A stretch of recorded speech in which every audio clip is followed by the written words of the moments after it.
So this is, I want to keep it simple enough because I don't really expect you guys to have to do this by hand. Almost never would I have done this by hand when working in industry.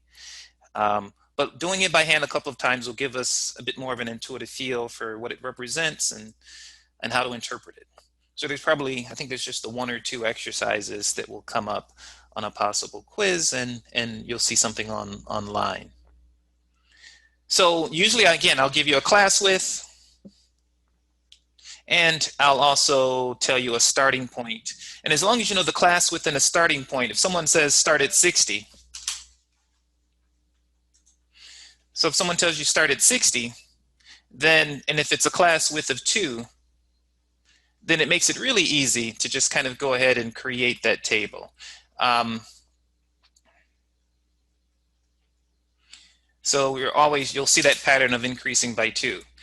Now, if you were to create, let's say we were to create a histogram from this, that pattern of starting somewhere at 60, 62, 64, 66, 68, 70 is going to be pretty easy to do as well. 66.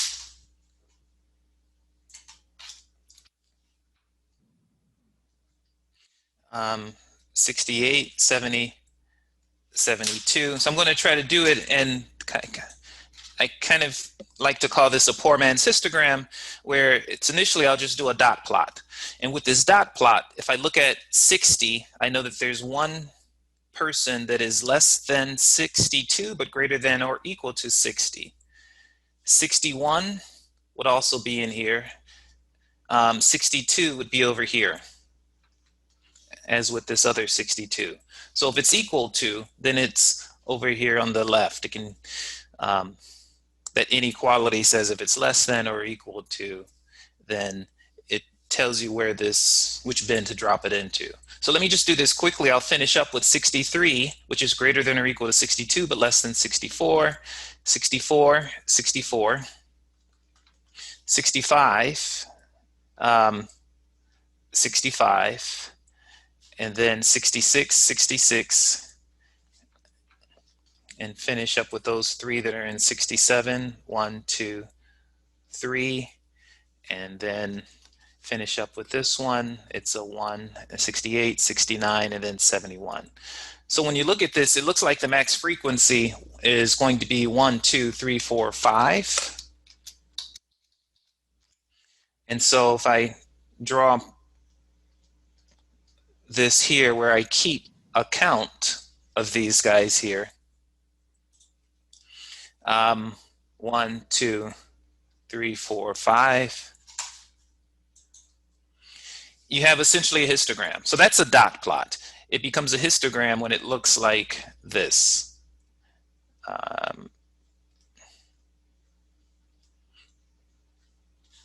So it's a pretty straightforward way of converting between a histogram and a dot plot.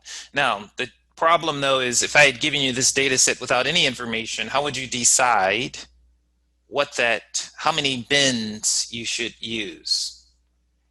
And so there's a formula that's suggested by your book that says the class width, even though I gave it to you a width of 2, it says just simply take the max minus min divided by the number of classes. So the max minus min divided by the number of classes. So the max, which is a 71, minus the min, which is 60, divided by the number of classes. Well, in this case, 1, 2, 3, 4, 5, 6 would tell you that we're going to use 11 over 6, which is going to be just less than 2. So 1 and 5, 11, 1 and 5, 6. So if we rounded this up to the next integer, this says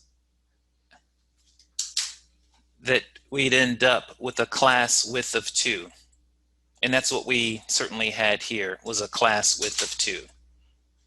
So you take your max minus min, divide it by your number of bins. Now here's the challenge though. The question for you is, how many bins should you use? Because we certainly could have gone from 60 to 64 and then 64 to 68, and it ends up giving you quite a different graph. So how do we know how many classes we should use? Because if you can do that, then it becomes really easy. You just take your max minus min, you know how many classes, and you also know the class. You take your max minus min divided by the number of classes, and then you know your class width.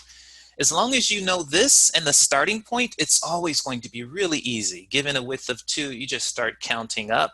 Makes it really simple. The only challenge to this is that guy right there. Your calculator, fortunately, is smart enough to use a mathematical formula to figure out what the suggested number of classes should be in order to get a nice, beautiful, simple, easily digestible graph. And so there's this rule called Sturgis's Rule that really tries to automate, right? So that you don't really have to think about it. And what he says is kind of this weird rule that says if you just simply take 1 plus the log of base 2 of the number in your data set, that is going to give you your class, or the number of classes rather. And not only do you take 1 plus the log, you want to take the ceiling of it. And by ceiling, I mean that if you have, let's say that we end up with 3.04, the ceiling on this means take it to the next integer. If you have 3.89, the ceiling on that is still a 4. If you have 3.00001, the ceiling of that is a 4. So the ceiling just says anytime you have a non-whole number, if you have a fractional value, then you just have to go up to the next integer. So there's this idea of a so-called ceiling function and also a so-called floor function, where if I had 3.89 and if I wanted to take the floor of that, it means just drop down to the next integer. If I wanted to take the ceiling of that, it means go up to the next integer. So let's go back quickly and look at this, knowing that I have n equals, how many do I have? 1, 2, 3, 4, 5, 6, 7, 8, 17. 1, 2, 3, 4, 5, 6, 7, 8 times 2, 6, 17. So I have 17. So Sturgis's rule just simply says, figure out what this value is. And that's how many classes you should use. And then we can figure out what the class width and so forth. So your calculator, usually if you say zoom 9 or zoom statistics, for when it knows how to give you this beautiful graph because it's using formulas to help us kind of figure out how to represent that histogram. Now, the log in base 2, you may not have it on your calculator, and so you may have to use a conversion. So if I want the log in base 2 of 17, if you don't know how to use this on your calculator, most kind of $4, $6, $7, $8 calculators you can get from a drugstore will always have a log base 10. Like the cheapest scientific calculator would even have a log base 10. And so the conversion to go from base 10 to base 2 is to do this formula here, where you just use the one that you have. You happen to have log base 10, and that would be how you'd get log base 2. So we can do a conversion.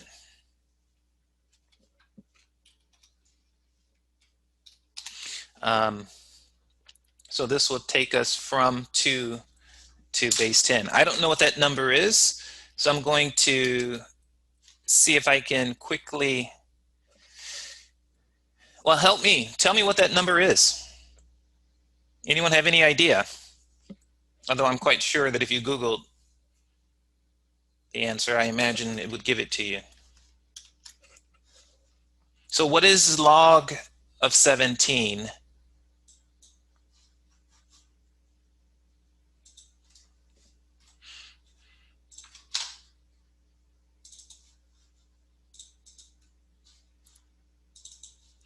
And yeah, what do you have? How do you do the base function of the log on the calculator? Yeah, so that's the question. Um, hopefully, you see my calculator now? Yes. Okay, good. Um, so if I just simply use log, right, I know that log of 100 happens to be 2 because it's automatically base 10. So this is just log base 10, but what you really want is not that. What you're asking is, oh, what do you, oh, so he's using a function, or she is, Andrea. Um, there is a function on the TI-84 that's not on the TI-83 if you're using an older calculator.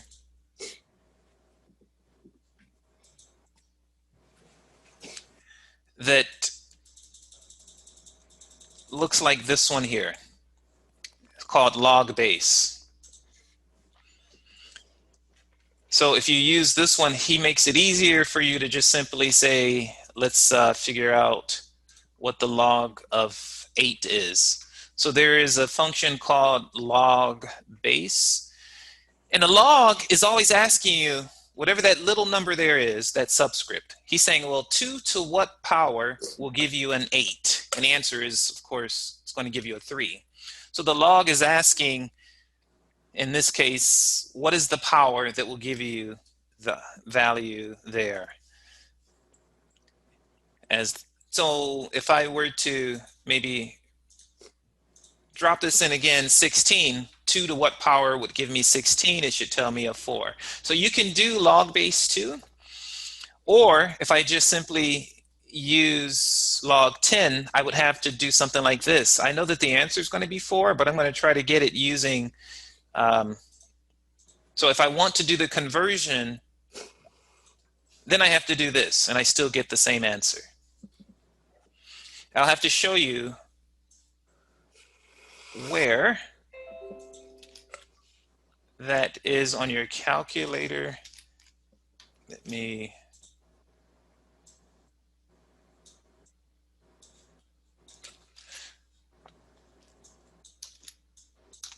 so there is likely a more direct way of getting to it. It could be under, oh, under math, and then move over to probability. Nope. If there is a more direct way to get it, yes, there is. So under math. So if you just, let me clear everything else out. If you go under math, and then it doesn't show up as one of the top 7, so I'm going to scroll down or scroll up and it wraps around and you'll see it there.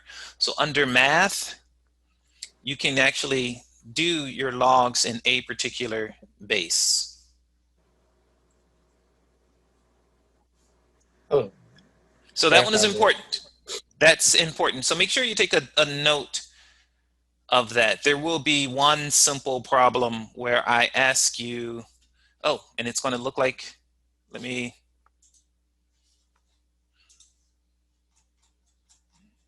it'll be something like this for maybe, well, let me make sure you see what I see. Let's go to the screen, screen 1. It'll be something like this. If we have 794 rule or values in our data set, how many classes does the Sturgis rule suggest we use? Well, let's see if I can put this into a pin mode. Then what I'm going to, well, let me let you do this, because if you get it right here, I know that you'll certainly get it right on any participation quiz or any actual quiz. So take a quick second and tell me what that number is.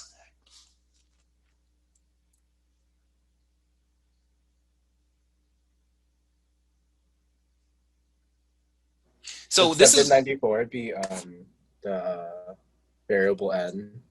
it is. So that is the number of values in your data set. So I'm going to give you guys 2 minutes just to do this. I'll put you into um, breakout rooms for just, that's 3 rooms, 5 participants, 3 to 4 automatically. So I'm going to have you do this, take 2 minutes, and then double check your answers. So you'll be in a smaller group. Let's see if I can do that now.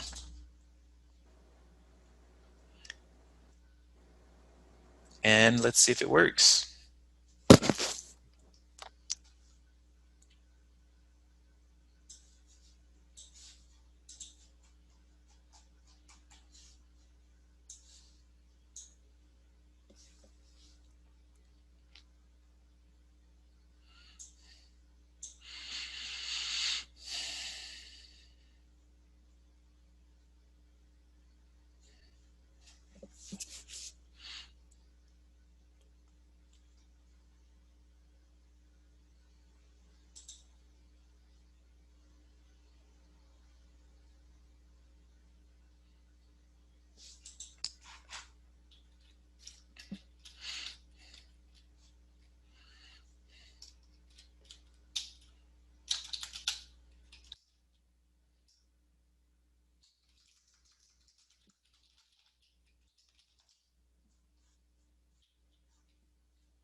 All right.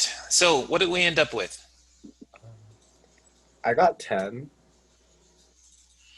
And feel free to put the numbers into the chat. Just throw in some numbers. Let's see what you came up with. I hear 10. Oh, 10.63. 11. yikes. Oh yeah, we got 10, but we forgot to add one, so yeah, we think 11 now. Okay. And we're supposed to go to the ceiling. So there are a few little small details. Punching into the calculator is not too bad. The small detail is I'll always get, if I have a class of 40, I'll get 4 people that will forget to add 1, maybe 3 people, and I'll get at least 3 people that forget to kind of take the ceiling. So punching into the calculator is not bad. It's just these smaller details. And I didn't, admittedly, we talked about it, but it wasn't emphasized. So be careful with that. You will get lost in kind of doing the math and punching it in and getting the right answer, and you may forget to add 1, or you may forget to take the ceiling. So that's the only thing to be careful of. So let me go ahead and make sure I don't have the number in front of me. So what I'm going to do is put this on screen 1. I'll go ahead and use log base of log 2, and it was 794 was the number. And I'll get that value plus 1 So 10.63, and then you take the ceiling of that 10.63, and the answer is going to be 11. So it should be a simple-ish problem, just a chance to make a few small mistakes that you should be careful of. Let me see if I can ABC. All right. Catalog Hey, alpha. Questions? no, that makes sense. I think I just forgot to add the one. I mean, yeah, that's exactly what I thought. I just didn't add one. Okay. So make sure you can make sure you can do the math on that. It should be a problem that's easy points. I don't want you to miss points on that one. And if you don't have the calculator, you can always just do the 1 plus log of 794 divided by log of 2, and then just take that and round up. Either one of those will give you the same, either process will give you the same answer.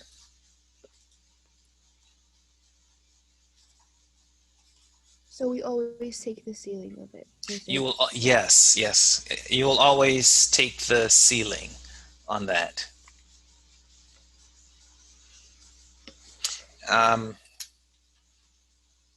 So I will, 119.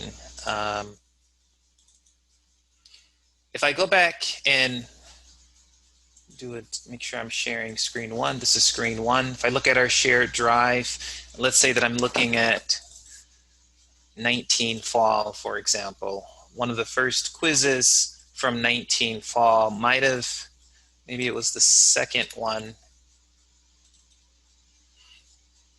might have had a simple question on there that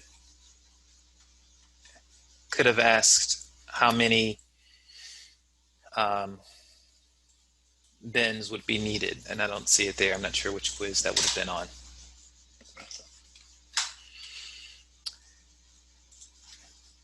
So if you didn't get the same value or make sure that make sure you go through the exercise of punching the number. I will use summation notation. So I'm going to move into this area. This is now getting us into chapter 3. So it's measures of center is, I think it's a weird word. It doesn't make any sense to most people. If you were to ask them, what's the measure of center? It means nothing to them. But it really says, what's the average? And we can't say what's the average because there are multiple ways of getting it, but it says, given that you have a data set, where would you expect to find the middle value? And if you were to add up these values, you would see that whatever tool you use should be somewhere in the center. So the mean is the one that we learned in maybe in 6th grade or 5th grade, where you would just simply add up your 3, 5, 8, 8, 9, 9. Right? We've learned that to be the average, but there is an arithmetic mean. And then there's the median, there's the mode. There are different ways of getting a so-called average. 1, 2, 3, 4, 5, 6. What is that? 8 and 8 is 16. 24. 33, 42, 42 over 6 equals 7. So 7 would be somewhere in the middle here of that data set. So that's the one that we learned, but there are other techniques. Now, instead of us kind of just talking about it from, the mechanics of it, for a brief few moments, I want to just talk about this sigma. It's an S, is what this is, but it's a Greek S. And so it's a way of using this very short, kind of a shorthand for telling you what to do. So sigma, if I put something like this in front of sigma,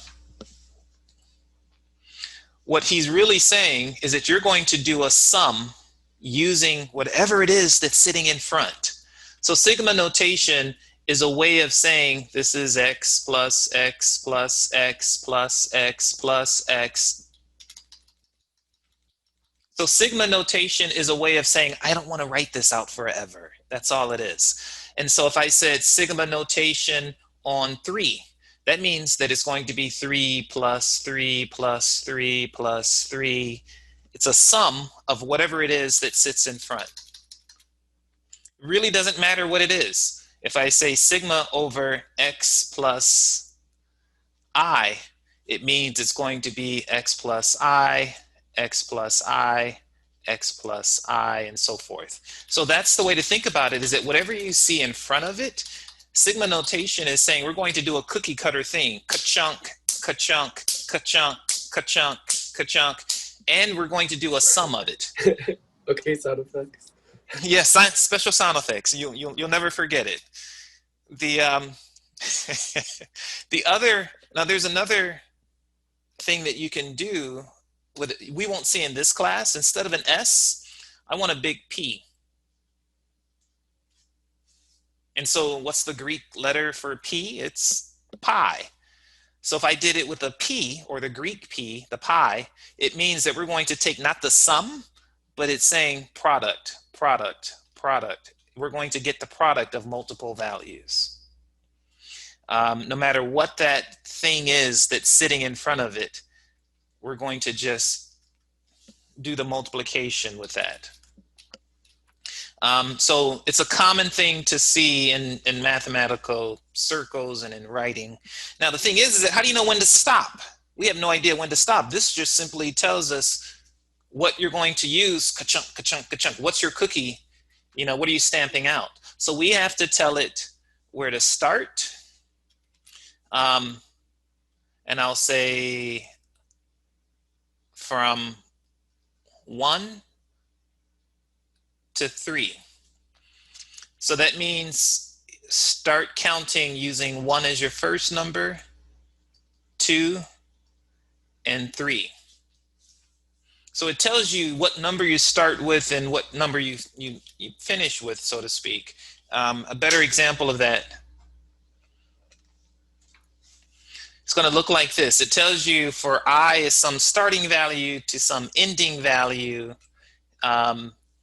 Use them in your counting.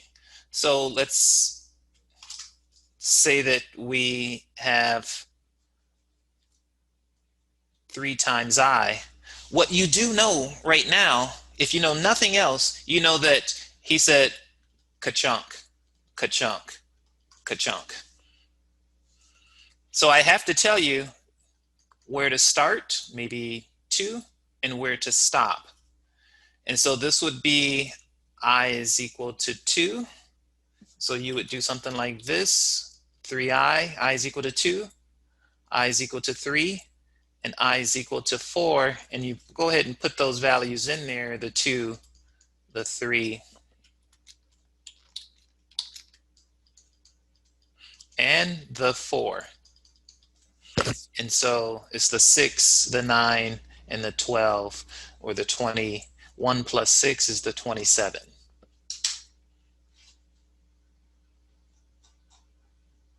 So I know right away, even if I don't understand this more confusing thing with the summation notation, I know that there is a ka-chunk, ka-chunk, ka-chunk, ka-chunk, ka-chunk. That's always going to be the case. And so you have to use these values to know when to start and when to stop. So it says start using 4 as your first, for your first counter, 5, 6, 7, 8. So that's summation notation, and we will use it liberally, although it's often used without much of a discussion, but I think it's important to at least get a pretty good understanding of it, because you may see it in other contexts. The other thing is that if I want to know how many things there are, how many stamps we're going to have in there, you can't just simply say this minus that. You can't just simply say 8 minus 4, I'll have 4 stamps. It's actually going to be 8 minus 4 plus 1, because it includes the 4, the 5, 6, 7, 8. You'll end up with 5 different elements or terms. So it's really going to be the 8 minus the 4, right? Start minus the finish plus 1 more, because you have to include the starting point. It's inclusive. So you always know how many elements there are. Start minus the finish plus 1 more.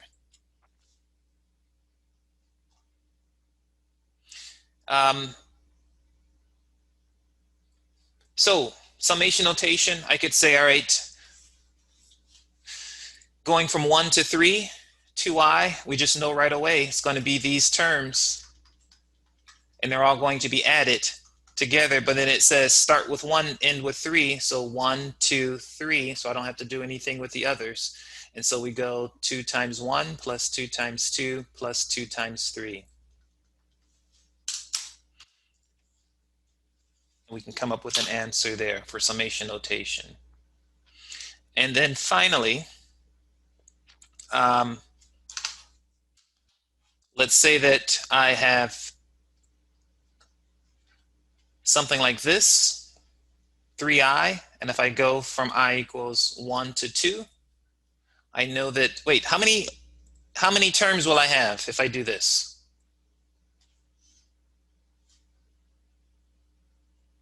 2.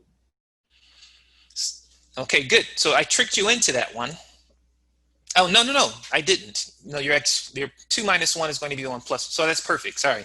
So if we work with the 2 that's there, I know right away it's ka-chunk, ka-chunk, ka-chunk. And I also know that it's going to be I is equal to 1, I is equal to 2, and we stop right there because this guy tells us where to stop. So thank you.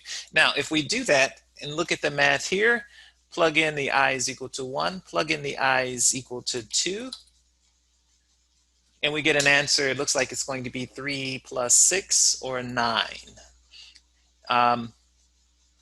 So that one is just 3i, or it can be a value that's raised to a power. You just have to make sure you do the substitution.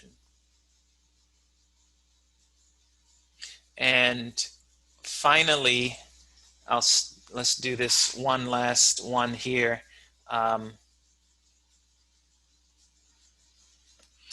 And could I do this? I is equal to 0 and I is equal to 2.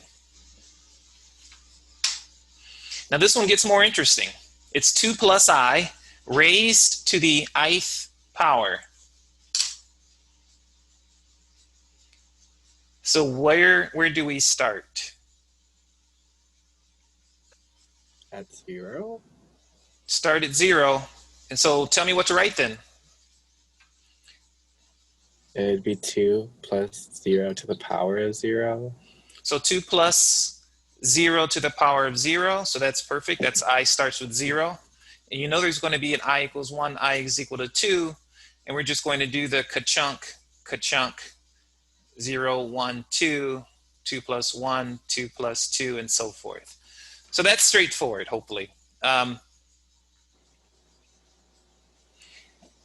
So the one thing that I kind of lean on is just make sure you write this in some repeated way. Chink, ka-chunk, ka-chunk, ka-chunk, and then just substitute the correct values of your start and stop to know when to finish. This would be, in this case, what is it? 2 to the 0 plus a 3 to the 1 plus a 4 to the 2. It looks like it's a 1 plus 3 plus 16. It should be a 20. There's another example that's here that you can see that's similar, where it goes from 0 to 2 again, 0, 1, and 2, and then just go ahead and plug in I where it needs to go. And where it gets a little bit weird is if it's this. I is equal to 1 to 2, and it doesn't matter what's there as the argument. It's always going to be sums of whatever that guy is, and you'll know where to start and where to stop.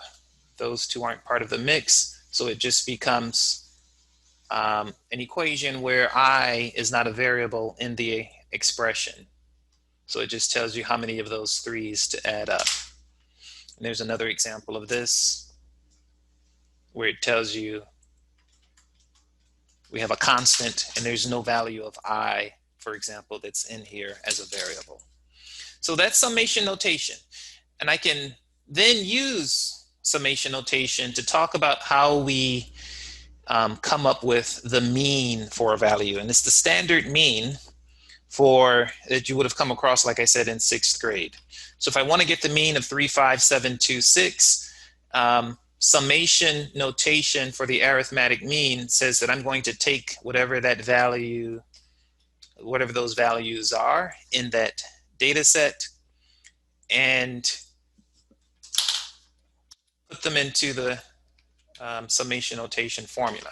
Now, a couple of things are going to be slightly different or strange to you because it gets a bit more formal, is that whenever I have a bunch of numbers, and let's say that they could be random numbers or just numbers in a set, we're going to use an uppercase X to indicate the family, the body, everybody that's in there. And we're going to use a lowercase x to indicate those individuals that are in. So x sub 1, x sub 2, x sub 3, x sub 4, and x sub 5. So we'll use a lowercase x to represent these elements. So when summation notation says get the sum over the subscript, it means that you're taking x sub 1 plus x sub 2 plus x sub 3 plus x sub 4 and x sub 5.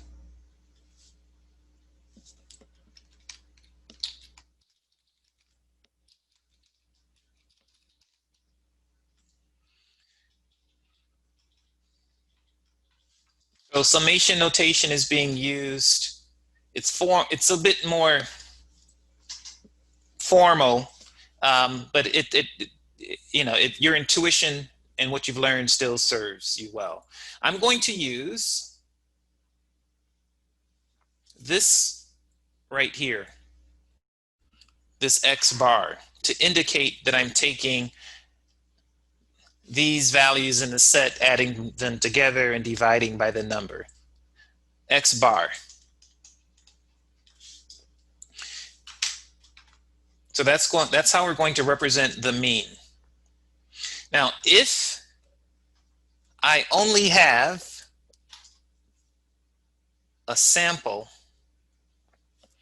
right? Let's say that the entire population of men in the, every single man somewhere between the ages of 8 and 30 in the city of Chula Vista, however many there are, let's say that, let's say that there are 65,000. I'm going to just make up a number. So if I wanted to get the average height, the mean height from the entire population, right, then I have a so-called Greek m, a mu, for the mean. And that's a population value. So when we're talking about population values, right, we're looking at parameters. We call it a parameter. And if we're talking about sample values, then we're going to call it a statistic, meaning that it represents a sample versus a population parameter, which represents the entire population. So we make this distinction because I like to say this idea of it's Greek to me, or you've heard the expression, well, it's Greek to me. It means that you don't really know the answer. I don't know, it looks Greek to me. I like that analogy because saying that it's Greek is also the thing that we can't get to. I won't be able to quite often get to the entire population. There are some guys who are going to be living in places that I won't be able to access. There are some guys that are going to be on boats and submarines and so forth. So I can't get to the population. So I usually, and more often than not, you'll find that it's, for many of the things we look at, it's hard to get to the parameter. So we will rely heavily on sample or the statistics, the samples. A couple of other things that are worth pointing out is that this is a lowercase and then this is an uppercase. Well, that makes it easy because a sample is smaller, lowercase n. A population is bigger, uppercase n. And then when you have the population, the sample is just a subset of the entire population. So this would be a small group, and then this would be the larger group.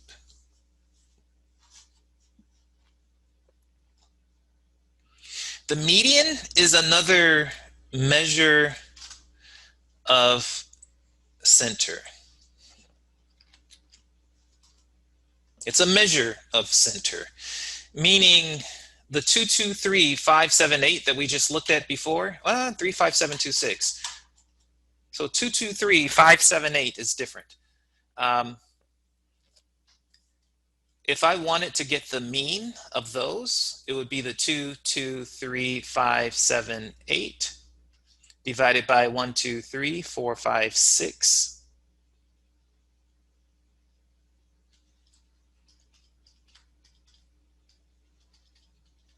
And that's going to give me 4 and 3 is 7, 5 is 12, 19, and 8 is 27 over 6. 3 goes in there, 9, 2, or 4.5. So this is a measure of centeriness. It's kind of in the middle-ish somewhere. So it's a measure of center. Now, that is the mean. What we're talking about is the median. And so the median, we're going to use the tilde, right? We're going to use an X, and we're going to use that to represent the median. Well, the median is that value when these guys are all lined up in order. Well, in this case, if I split this evenly in half, since I have an even number, it's going to be that value that sits right in the middle. And that's going to be my 8 over 2. So the median value in this case is going to be a 4. Had I done something like this, had it been a 2, 2, 3, 5, 7, of course, the median value is that guy who's directly in the center, then it's a 3. So for this data set, it's going to be a 3. So you just find that value where it splits everything up in half. Half is on one side, half is on the other. And if it's an odd number, then you get an exact value. If it's an even number, then you're going to essentially take the mean of the two that are on one side versus the other. So if it's an even number, the value that splits these guys up evenly is going to be a calculated one. If it's an odd number, then it's going to be an observed value. So we've seen this before, hopefully in 5th, 6th, 7th grade, but I don't know if you always know the importance of the median versus the mean. This is the really big deal. And it's one of the few things, it's probably a handful of things that I want you to walk out of here with. One is standard deviation. The other one is when it comes to median versus mean. I want you to have a decent understanding of this. It turns out, for example, let's say that we have homes in our neighborhood.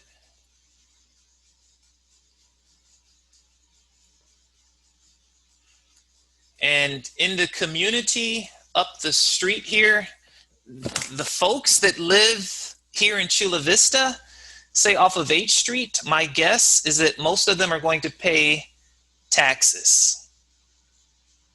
About $4,000 per year in taxes for their home. Now, the average price for a home in Chula Vista near South, the homes in around the school And over there near, let's say, Home Depot, they're on the order of 600,000. So the taxes that they pay is connected to the value of the homes. And so the average value of the homes. And so the average in this case, we have to talk about what we mean by average. Well, it turns out that Amy, for example, is now, the value of her home has gone up significantly. So she is a tech exec and she has started this new company and she's built a new home. So whereas everyone else has a home that's worth 600,000, her home is worth 5 million. So what's unfair is that if we take her $5 million home and if we say, okay, let's figure out the mean, and we say 600 plus 600, right, and just kind of keep adding that up until we get to hers. 600,000 looks like this, but 5 million. 1, 2, 3, 1, 2, 3, 1, 2, 3, 4, 5. 1, 2, 3, 4, 5. Hers would kind of have this impact, like a 50. Hers is worth more than every home in this community so far, summed up together. So I'm mad at Amy now because now I have to pay taxes because she is a multimillionaire. So I don't think that it's fair that we have to pay taxes on the mean, the arithmetic mean. That just stinks. That's not fair. So what's better is if we pay taxes, let's see, 1, 2, 3, 1, 2, 3. This is the home in the middle. So the better thing to do is pay taxes on the median value. Because what happens now is that that median value, if you were to line up all of these values, let's say the homes are worth 650, 590, 600, and so forth, 600,000. If you were to line all of these guys up, so when you're taking the median, it's important that they all be in order. 590, they have to be in order. 600, 650. And if I just simply take the middle one, I don't care if this person who has 650, if all of a sudden they go up to 5,650, if they go up to 5 million. The median doesn't change. So that's the only thing to remember. It's a single statement, and that's probably why this is in big, bold print. I must have put that there because I want you to remember just the one idea, that the median, even when Amy comes in and she throws down $5 million, that the median doesn't change. It's kind of robust. So the example that I use is like a sumo wrestler. That sumo wrestler, he's robust. So that when Gabrielle comes up to him, he doesn't change with those shifts on either end. He's robust. So he is robust. And so the median is also robust. So no matter what happens, when Amy comes in and drops down her place, that median just kind of sticks there. If I start working with the mean is kind of flaky. The mean shifts all over the place depending on the extremes. So the mean tends to move closer to the additions.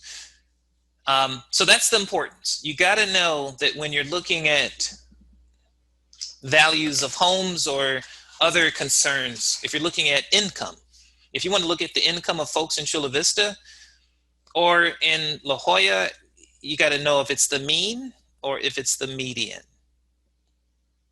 because the mean will be subject to the extremes, but the median is oftentimes a better reflection of the population.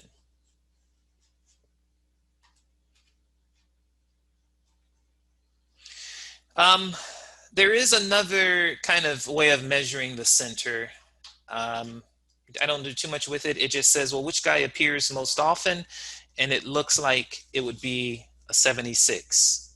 So the mode is the idea that you take the value that occurs most frequently. So the mode in this case would be a 76, and the mode in this case would be a 2 and a 3. So this one would be bimodal. It would have two different modes. So there won't always be one value that occurs more frequently than the others. So you often will, if you have multimodal values, or if you have values that appear the same number of times, then we're going to call those guys, we're going to call that, say that the mode is bimodal. And then finally, mid-range. Mid-range is not often used. It's a cheap way of getting the middle of the data set, but it kind of works. You just take the 2 and the 8, you go to the minimum and the max, and go halfway between them. So it would be the 2 plus the 8 over 2. 10 over 2 is 5, and that 5 is more or less in the middle. So the mid-range, it serves a purpose that we'll see a little bit later, but it generally is not something we deal with too much in this class. What I don't like about the mid-range, right, even if it's close to the average, right, the arithmetic mean, it works here.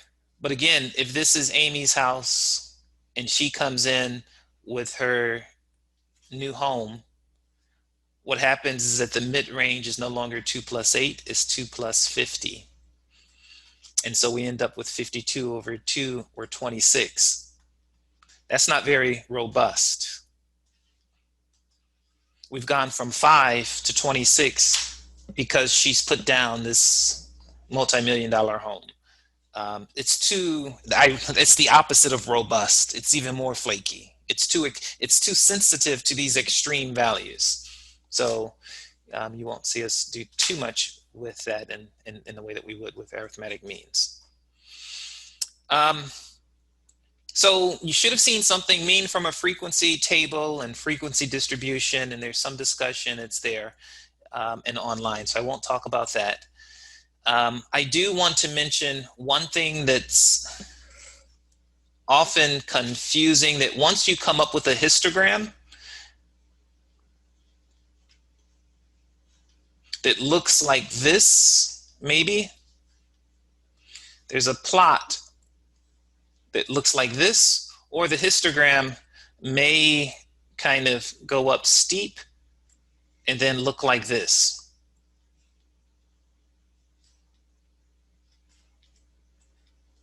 I think I should show it like this, and then. So with both of these, we're going to say that they are skewed. Not a big deal. I think almost all of us will look at that and we'll say, yep, it's skewed. Here's the only thing that's slightly confusing. And I'll ask you to type this into the box, into the chat box. This one is skewed. Is it skewed left or skewed right? Type an answer. Is it skewed left? Either type the word left or type the word right.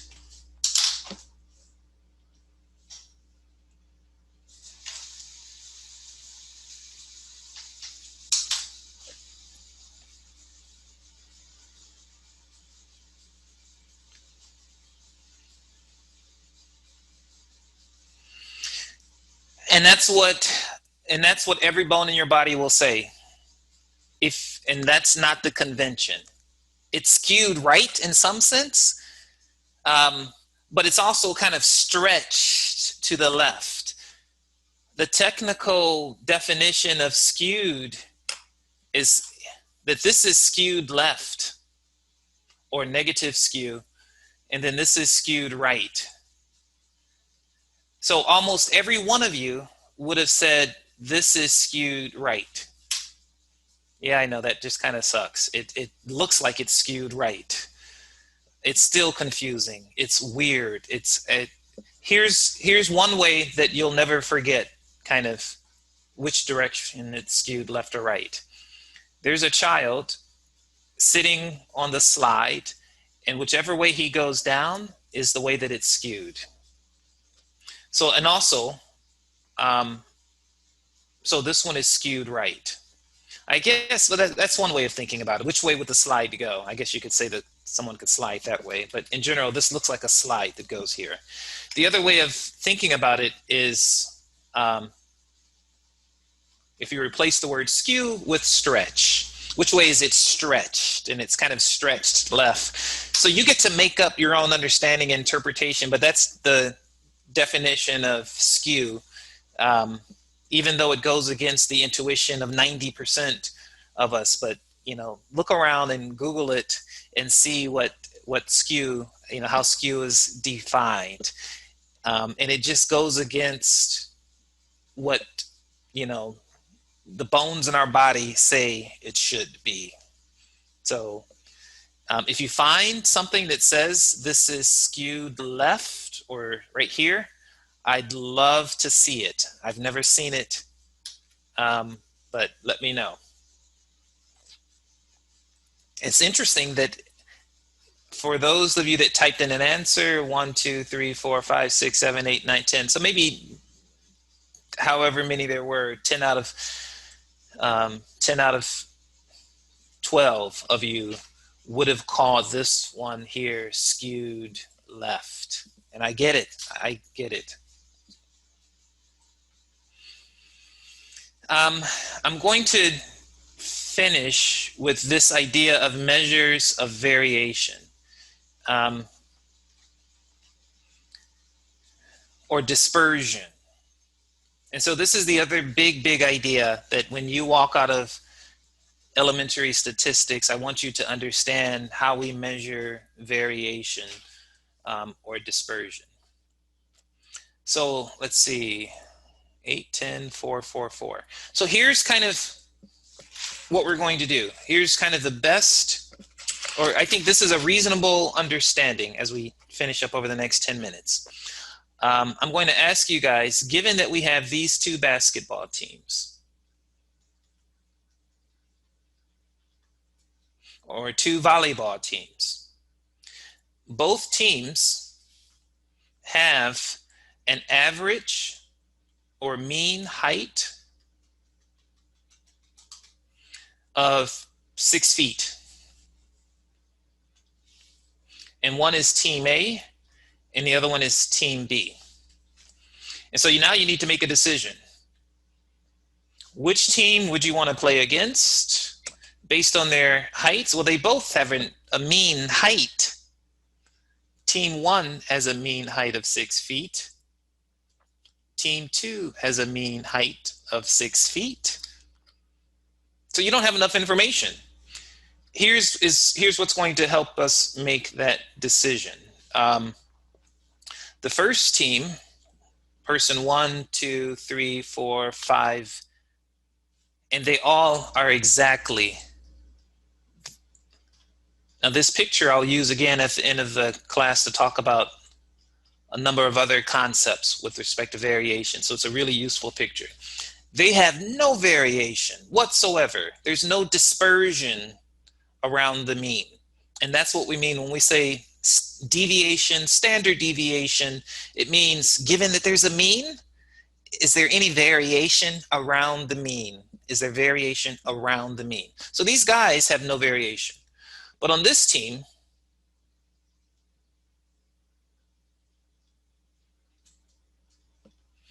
they have a bit more variation.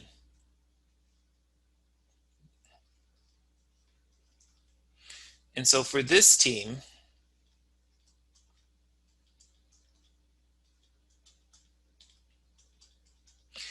each one of these individuals, this person is 10 feet tall. This one is 8 feet tall. And then you have a few shorter professional basketball players. They're each 4 feet tall. So now it changes the way you think about which team you want to play against. Both of them have a mean height of 6. This one is easy. 6 times 5 is 30. 30 divided by 5 is 6. That's easy to calculate the mean. This one is also easy to calculate. It's the 10 plus the 8 plus the 4 times a 3, which is a 12, divided by the 5 individuals. 10 and 8 is 18, and 12 is 30. 30 over 5 is 6. So yes, they absolutely do both have an average height of 6 feet. So now you need to come up with another number. And this other number is a measure of dispersion. So what I'm going to suggest is I want to figure out how much airspace there is between this guy and the mean, that imaginary mean. How much airspace is here? And how much airspace is here in between each one of those? And get the average of those 5 measurements. That is going to lead us into standard deviation. So let's see, if he is 10 and this is 6, 10 minus 6 tells me that there's 4 units here. 8 minus 6 tells me that there are 2 units. And then for each one of these guys, 2, 2, and 2. So the average deviation looks like it's a 4 plus a 2 plus those guys that are 4 feet, they're 2 below. So the average deviation for those 5 individuals is 2 times 4 is 8, plus 8, 16 over 5. So that's 8 over, oops. Did I say 16? 4, yeah, 8 plus 4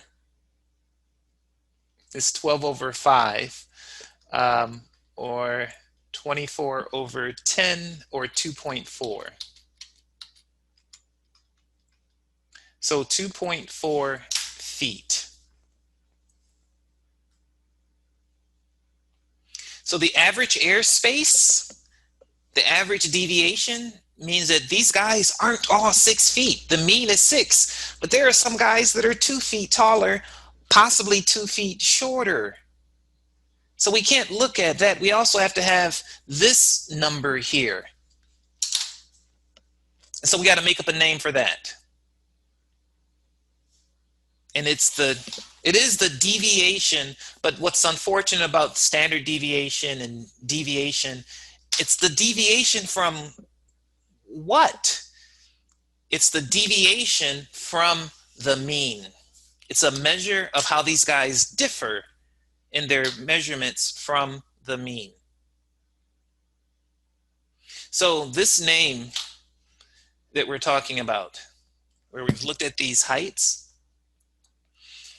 it's the mean absolute deviation. So it's the average deviation.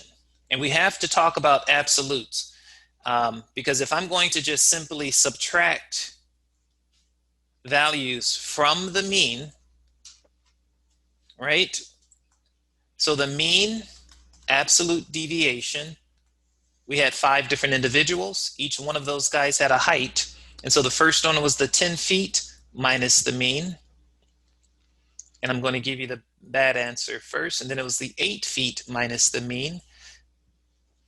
And then it was the 4 feet minus the mean.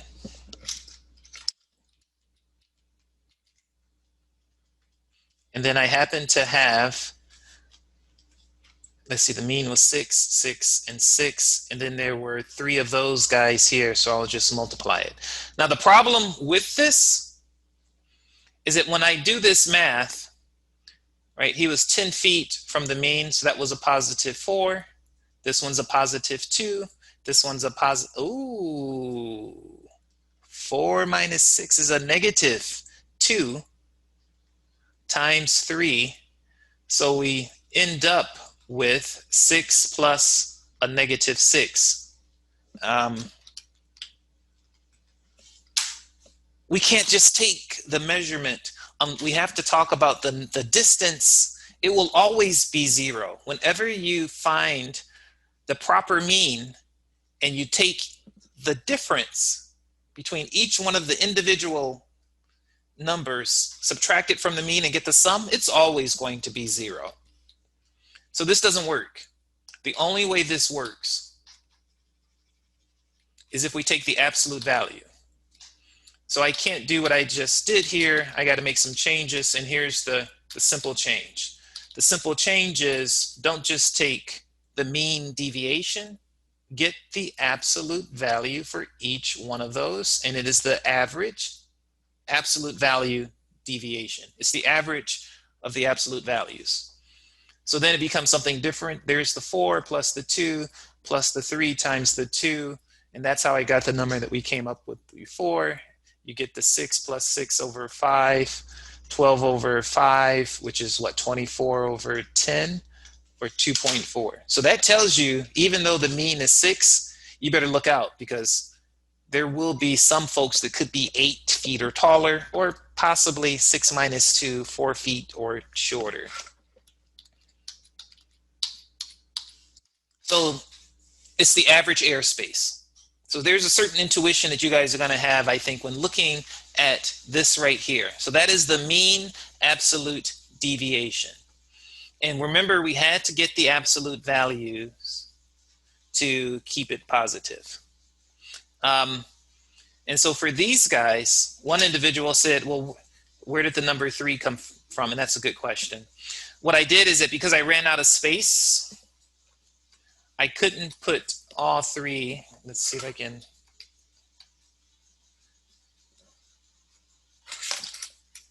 So the mean difference, 10 minus the mean, take the absolute value. And then the 8 minus the mean, and then take the absolute value.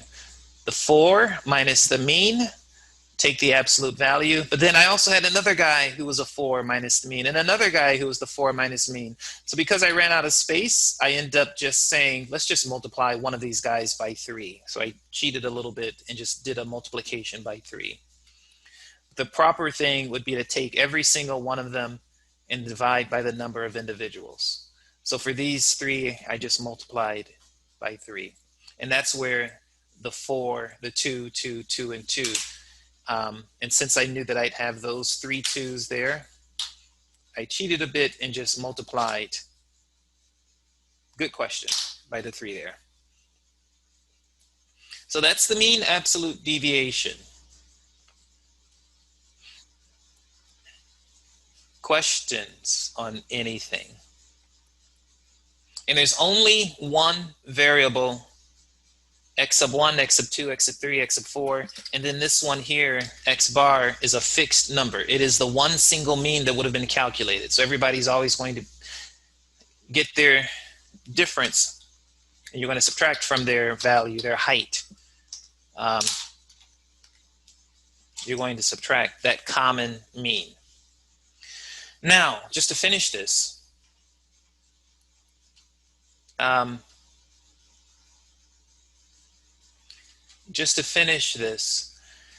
let's go back to where we had these numbers. I needed to account for positive and negative values. Otherwise, we would end up with a mean or a 0. We'd end up with a 0 here.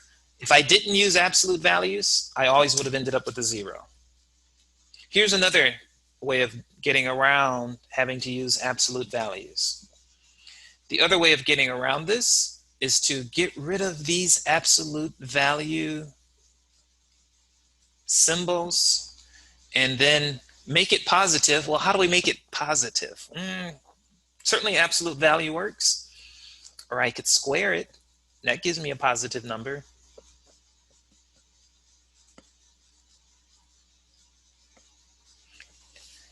Now, it gives us some other advantages mathematically later on.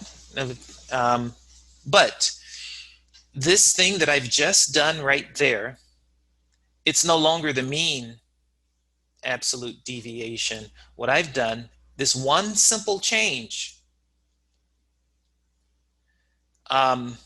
is going to help us get the standard deviation.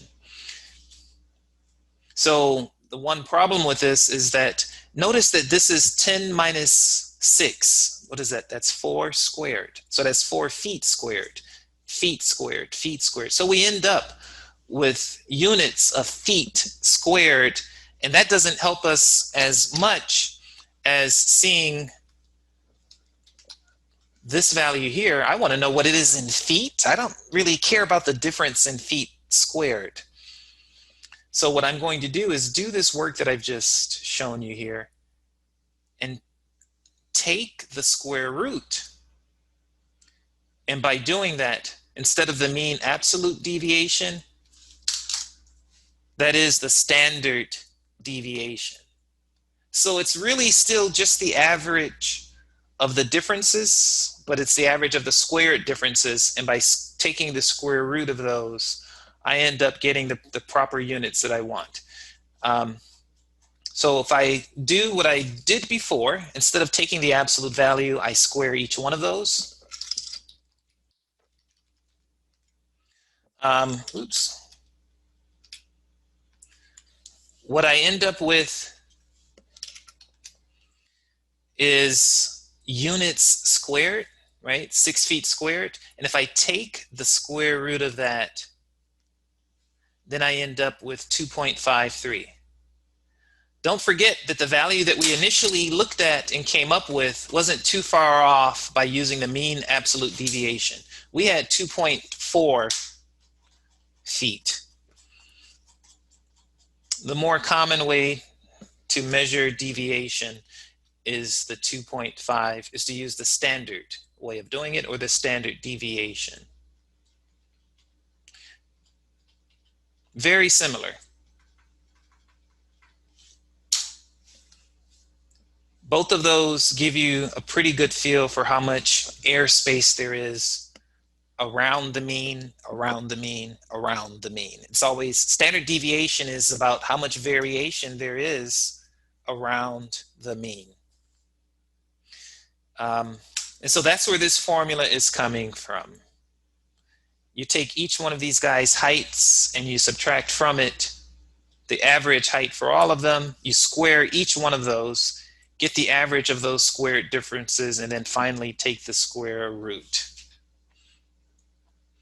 This that we've just done here, this is weird. Okay, this is feet squared. So what do we call this? It's not average deviation. We give it this name, variance. Variance and standard deviation have a relationship.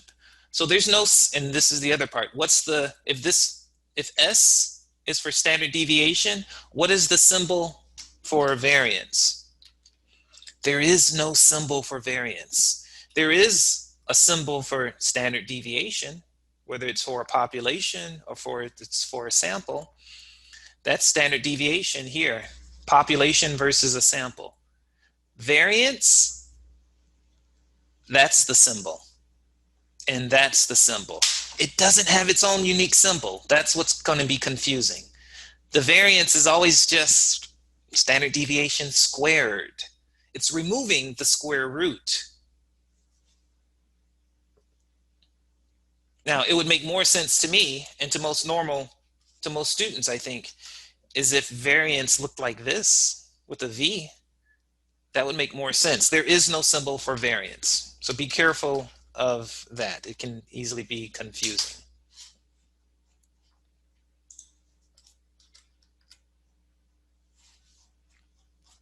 Now, if we're talking about variance for a population, I know I'm 4 minutes over. I'll give myself 1 more minute, then I have to stop as promised. Population variance is going to be this right here, and a population standard deviation. So this makes sense. It is the count of the individuals in the population. Each one of them you subtract from every single male that you can find, for example, find out what the average for all of the men is, and then just subtract everybody's height from the mean height, square it, and sum up all of those values and divide it by the count. If you have a sample,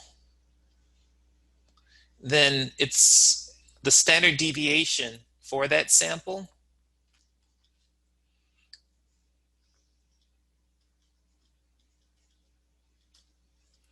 is going to be slightly different.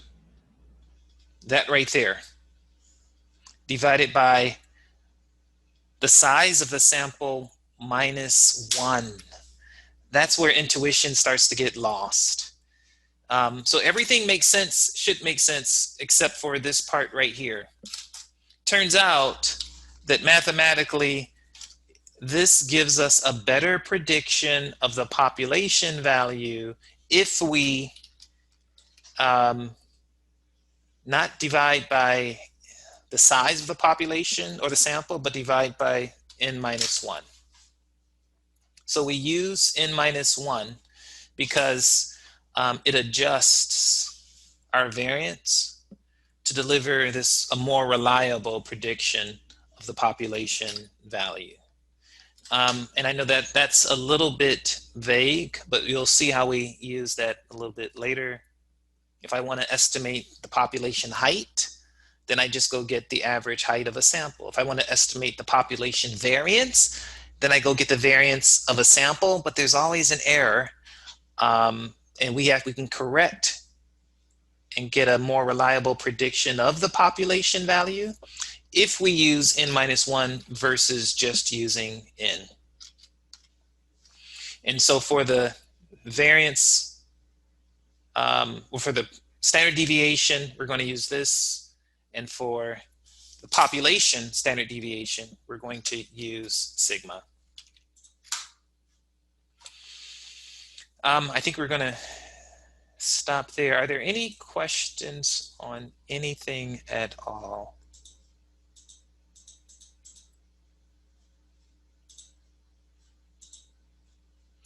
No questions. All right, so let me do one quick thing. 1, 2, 3. If I want to know what the average of those values are, I know that 3 plus 2 is 5, 5 plus 1 is 6. If I go to stats, calculate one variable statistics, and if I use that list, he'll tell me that, that the average is a 2, which makes sense. 6 divided by 3 is a 2. Finally, he's going to report both the standard deviation, assuming it's a population, and he'll report the standard deviation, assuming it's a population. So the first one is S, assuming it's a sample, and the other one is sigma, assuming that it's an entire population. So it all depends on what that data represents. Is it the entire population, or is it just a sample of a population? And the difference between those two is connected into how we, what we selected for the divisor. So your calculator will give you these values. Let me go back in and I'll go ahead and stop this now. And this recording will be shared as soon as Zoom tells me it's prepared. So I'll stop this now.